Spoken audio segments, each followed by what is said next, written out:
আসসালামু আলাইকুম। কেমন আছেন আপনারা সবাই? আশা করছি সবাই অনেক বেশি ভালো আছেন।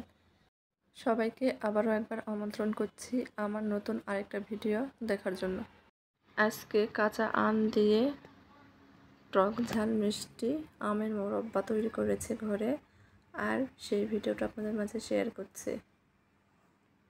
মোরব্বা তৈরি করতে তো সবাই পারেন, বা আমের আচার তৈরি করতে সবাই পারেন, কিন্তু আমি ঘরে যেভাবে তৈরি করি আজকে সেই ভিডিওটাই শেয়ার করছি।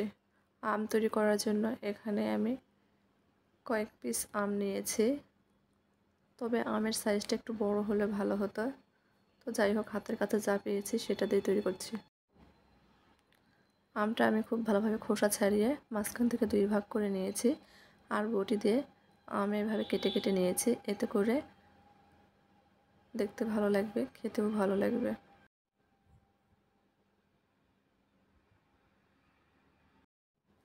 যেহেতু এখানে আমের পরিমাণ অল্প, সেজন্য এখানে আমি হাফ কাপ মতো চিনি আর হাফ কাপের চেয়েও কম ভিনেগার দিয়ে দেব, বা সাদা সিরকা দিয়ে দেব।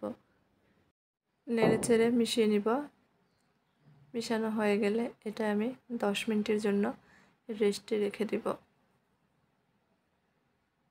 এই ফাঁকে আমরা আচারের জন্য বা মোরব্বার জন্য মশলা তৈরি করে নেব। চুলার উপর ফ্রাই প্যান বসিয়ে দিয়েছি। এখানে 4টা শুকনো মরিচ দিয়ে কিছুক্ষণ ভেজে নিয়েছি। ভাজা হয়ে গেলে এখানে হাফ চামচ গোটা ধনিয়া, হাফ চামচের চেয়ে কম জিরা, হাফ চামচ পাঁচফোড়ন আর হাফ চামচ হলুদ সরিষা দিয়ে কিছুক্ষণ ভেজে নেব, এগুলো থেকে সুন্দর ঘ্রাণ বের হওয়া পর্যন্ত। এখানে আমি হলুদ সরিষাটা ব্যবহার করেছি। হলুদ সরিষার পরিবর্তে এখানে কালো সরিষাটাও ব্যবহার করা যাবে। ভাজা হয়ে গেছে, ঢেলে নিয়েছি। ঠান্ডা করে ব্লেন্ডার আধা ভাঙ্গা করে ব্লেন্ড করে নেব। এইদিকে 10 মিনিট পর চিনিটা খুব ভালোভাবে গলে গিয়েছে। আমি চুলার উপর আবারও ফ্রাই প্যান বসিয়ে দিয়েছি। এখন ভিনেগার চিনির রস সহ আমটা আমি ফ্রাই প্যানে দিয়ে দিব। চুলা জ্বালিয়ে দিয়েছি, তবে চুলার আঁচটা লো হিটে করে রেখে কিন্তু আমের এই মোরব্বাগুলো তৈরি করে নিতে হবে। আর আলতো হাতে নেড়ে চেড়ে দিতে হবে।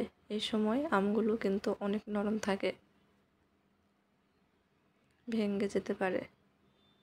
কিছুক্ষণ জাল করে যখন এর মধ্যে বলক চলে আসবে, চিনির পানিটা কিছুটা শুকিয়ে আসলে, অর্থাৎ যে ভিনেগারটা আমরা দিয়েছিলাম সেটা কিছুটা শুকিয়ে আসলে, এ পর্যায়ে সুন্দর কালারের জন্য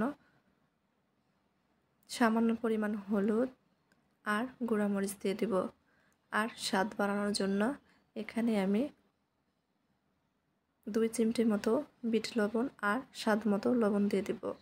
অবশ্যই এখানে বিট লবণটা দিতে হবে, এতে করে এই মোরব্বাগুলোর স্বাদ বেড়ে যাবে। আমি আলতো হাতে নেড়ে চেড়ে দিচ্ছি, উল্টে পাল্টে দিলাম। মাঝে মাঝে ফ্রাই প্যানের হাতল ধরে একটু ঝাঁকিয়ে দিচ্ছি, তা না হলে আমগুলো ভেঙে যাবে।